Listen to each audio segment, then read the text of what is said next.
छात्रों, आज हम एक नया टॉपिक पर चर्चा करेंगे जिसका नाम है गुटनिरपेक्ष आंदोलन, नॉन अलाइंस्ड मूवमेंट, जिसे संक्षेप में नाम भी कहा जाता है। इस गुटनिरपेक्ष आंदोलन को असंलग्नता का आंदोलन अर्थात असंलग्नता भी कहा जाता है। शीत युद्ध काल में अंतर्राष्ट्रीय जगत में गुटनिरपेक्षता का उदय एक महत्वपूर्ण घटना है।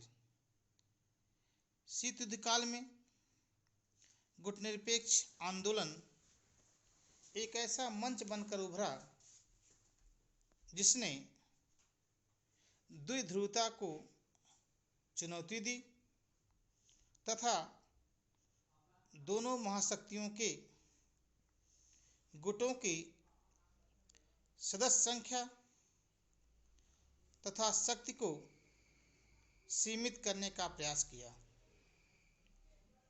द्वितीय विश्व युद्ध के पश्चात विश्व में दो विरोधी शक्तिशाली गुटों का निर्माण हुआ था, जिसमें पहला गुट पूंजीवादी राष्ट्रों का था, जिसका नेता संयुक्त राज्य अमेरिका था, जिसमें अमेरिका तथा पश्चिमी यूरोपीय देश शामिल थे। जबकि दूसरा गुट साम्यवादी राष्ट्रों का बना, जिसका नेता सोवियत संघ था, जिसमें सोवियत संघ के साथ साथ पूर्वी यूरोप के देश शामिल थे। इन दोनों गुटों ने अपनी अपनी शक्ति का विस्तार करने के लिए गुटबंदी, सैनिक गठबंधन तथा शीत युद्ध को बढ़ावा दिया। इन दोनों गुटों ने एशिया, अफ्रीका तथा लैटिन अमेरिका के नवोदित राज्यों को अपने गुट में सम्मिलित करने का प्रयास किया। इन परिस्थितियों में एशिया तथा अफ्रीका और लैटिन अमेरिका के नवोदित स्वतंत्र राज्यों ने स्वयं को किसी भी गुट में शामिल होने से इनकार कर दिया। इन नवोदित राष्ट्रों का मत था कि देश की आर्थिक और सामाजिक विकास के लिए किसी भी गुट में शामिल होना उचित नहीं है। अतः नवोदित स्वतंत्र राष्ट्रों की इसी भावना ने ही गुटनिरपेक्ष आंदोलन को जन्म दिया। अब हम बात करते हैं कि गुटनिरपेक्ष आंदोलन की स्थापना अथवा जन्म कैसे हुआ। गुटनिरपेक्ष आंदोलन की स्थापना का श्रेय भारत के प्रथम प्रधानमंत्री पंडित जवाहरलाल नेहरू, यूगोस्लाविया के राष्ट्रपति मार्शल टीटो तथा मिस्र के राष्ट्रपति अब्दुल गयूम नासिर को प्राप्त है। इनके त्रिकड़ी को त्रिमूर्ति कहा जाता है। नेहरू, नासिर, टीटो अर्थात नेहरू, नासिर तथा टीटो की इस त्रिमूर्ति ने गुटनिरपेक्ष आंदोलन की स्थापना में महत्वपूर्ण योगदान दिया। इंडोनेशिया के राष्ट्रपति सुकर्णो तथा घाना के प्रधानमंत्री वामे एनक्रुमा ने भी इस गुट निरपेक्ष आंदोलन का समर्थन किया। इसलिए इन पांचों राजनेताओं को गुट निरपेक्ष आंदोलन का संस्थापक माना जाता है। गुट निरपेक्ष आंदोलन की संगठित शुरुआत 1960 के दशक में हुई। एशिया तथा अफ्रीका के देशों के सम्मेलन आयोजित होने लगे। इस संदर्भ में जनवरी 1949 में नई दिल्ली में एशियाई सम्मेलन आयोजित हुए। महत्वपूर्ण सम्मेलन सन 1955 में इंडोनेशिया के शहर बांडुक में संपन्न हुआ, जिसमें एशिया तथा अफ्रीकी महाद्वीप के देश सम्मिलित हुए। इस सम्मेलन को बांडुक सम्मेलन के नाम से जानते हैं और इसी सम्मेलन में सर्वप्रथम गुट निरपेक्ष आंदोलन की आधारशिला रखने में महत्वपूर्ण भूमिका निभाई। यह सम्मेलन 18 अप्रैल 1955 को हुआ था।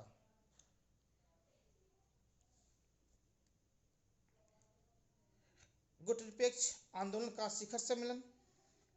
गुट निरपेक्ष आंदोलन का शिखर सम्मेलन गुट निरपेक्ष आंदोलन का एक शीर्ष संस्था है। नेहरू, नासिर, टीटो के प्रयासों से गुट निरपेक्ष देशों का पहला शिखर सम्मेलन सन 1961 में यूगोस्लाविया के बेलग्रेड में संपन्न हुआ, जिसमें 25 देशों ने प्रतिभाग किया। वर्तमान समय में गुट निरपेक्ष देशों की सदस्य संख्या बढ़कर 120 हो गई है। अब तक गुट निरपेक्ष आंदोलन के 18 शिखर सम्मेलन आयोजित हो चुके हैं। गुट निरपेक्ष आंदोलन का शिखर सम्मेलन प्रति 3 वर्षों के बाद आयोजित होता है।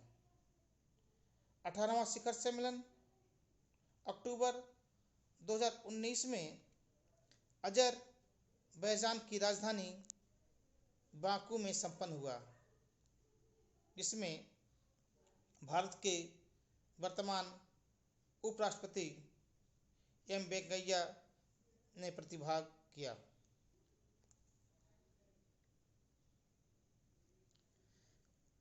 अब हम बात करते हैं गुट निरपेक्षता का अर्थ।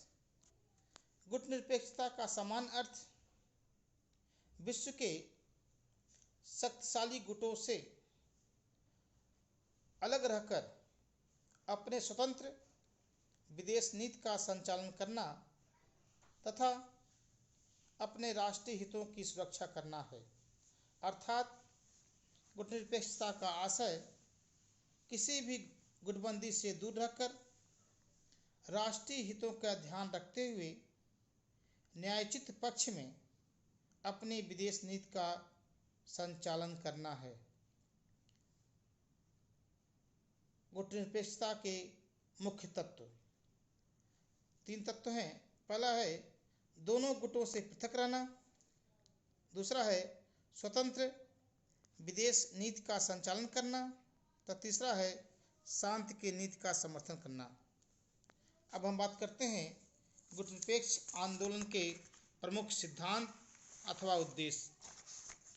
प्रत्येक संगठन आंदोलन के अपने कुछ सिद्धांत तथा उद्देश्य होते हैं और उन सिद्धांतों अथवा उद्देश्यों के आधार पर उस आंदोलन को प्रारंभ किया जाता है। इस तरह गुट निरपेक्ष आंदोलन के भी अपने कुछ सिद्धांत तथा उद्देश्य हैं जो निम्नलिखित हैं। नंबर 1, दोनों महाशक्तियों के गुटों से स्वयं को अलग रखना।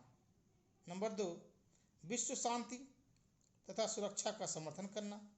नंबर 3, राष्ट्रों की संप्रभुता समानता, क्षेत्रीय अखंडता तथा राजनीतिक स्वतंत्रता में विश्वास करना। नंबर 4, उपनिवेशवाद, साम्राज्यवाद तथा नव उपनिवेशवाद का विरोध करना। नंबर 5, नस्ल भेद तथा रंग भेद की नीति का विरोध करना। नंबर 6, निशस्त्रीकरण का समर्थन करना। नंबर 7, एक नई विश्व आर्थिक व्यवस्था की स्थापना का प्रयास करना। अब हम बात करेंगे कि गुट निरपेक्ष आंदोलन का विश्व राजनीति में क्या योगदान अथवा महत्व है।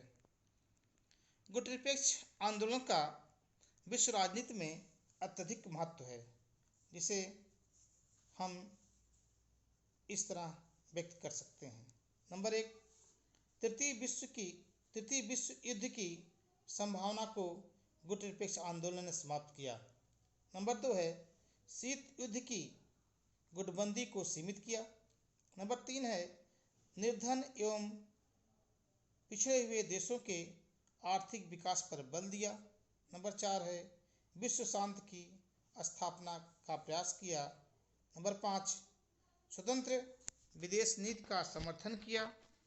नंबर 6, द्विध्रुवता को चुनौती दी तथा विश्व में बहुध्रुवीय व्यवस्था की स्थापना का प्रयास किया। अब हम बात करेंगे कि गुट निरपेक्ष आंदोलन की प्रासंगिकता क्यों है। गुट निरपेक्ष आंदोलन की स्थापना शीत युद्ध काल में हुई थी, जिसका मुख्य उद्देश्य दोनों महाशक्तियों से अलग रहकर एक स्वतंत्र विदेश नीति की स्थापना करना था। परंतु जब शीत युद्ध समाप्त हो गया, शीत युद्ध समाप्त होने के बाद अनेक राजनीतिक विचारक गुट निरपेक्ष आंदोलन की प्रासंगिकता पर प्रश्न उठाते हैं। परंतु शीत युद्ध समाप्त हो जाने के बावजूद आज भी गुट निरपेक्ष आंदोलन प्रासंगिक है।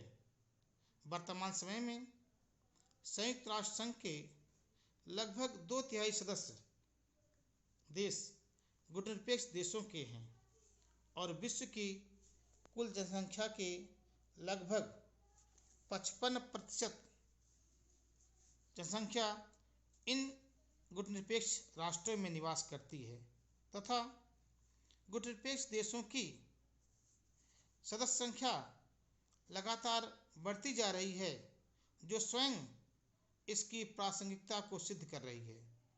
शीत युद्ध की समाप्ति पर इसकी राजनीतिक उपादेयता भले ही समाप्त हो गई है, परंतु आर्थिक विकास के लिए अब भी इस आंदोलन की प्रासंगिकता बनी हुई है।